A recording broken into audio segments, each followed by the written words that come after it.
what happens if your object is located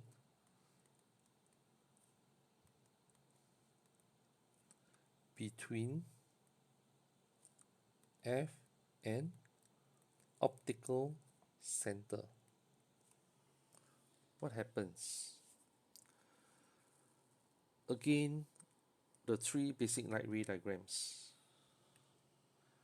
You have object through the principal axis, parallel to the principal axis to the lens, and then from the lens pass through the principal focus.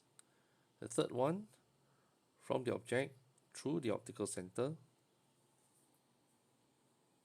But this time round, if you look at the way the rays are drawn, you realize that after the light rays pass through the optical center, and after the light rays pass through the principal focus, the light rays diverge.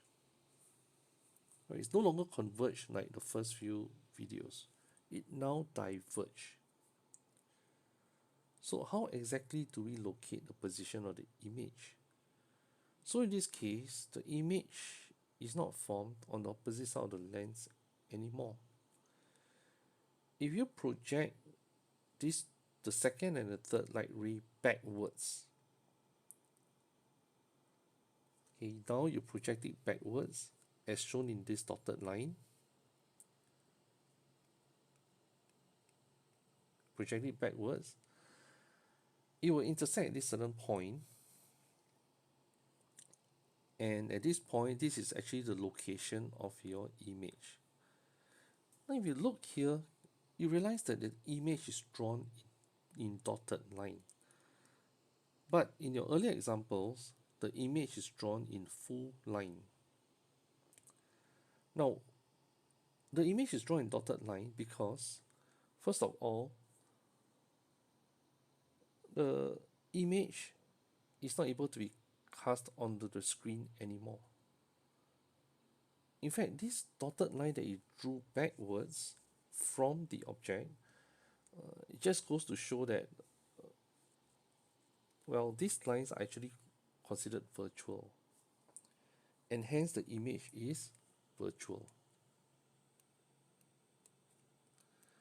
Image cannot be projected on screen, and hence is virtual. And this diagram shows that this is how you see a image that cannot be projected on the screen, but you still can see the image using converging lens. And in this case, the converging lens used in this case is actually a magnifying glass. So you can see the image, but it cannot be projected on the screen. And so again, we talk about nature of the image, orientation, position, and size. Okay. Nature is virtual. The nature of the image is now virtual. And it's also quite unique for this case is because only when the object is between the principal focus and the optical center, then the image is virtual. How about the orientation of the image? Now, if you look at the diagram, again, look at the arrow. Look at the arrowhead. Object arrowhead and the image arrowhead. You see they are pointing in the same direction. Right? They're pointing in the same direction. So, because they are pointing in the same direction, they are no longer the image is no longer inverted, it's actually upright. Right? It's the same, pointing in the same direction as the object, so the image is considered upright. And the position of the image. This time round, we don't say whether it's beyond 2F, between F and 2F, at 2F. No longer say that, right?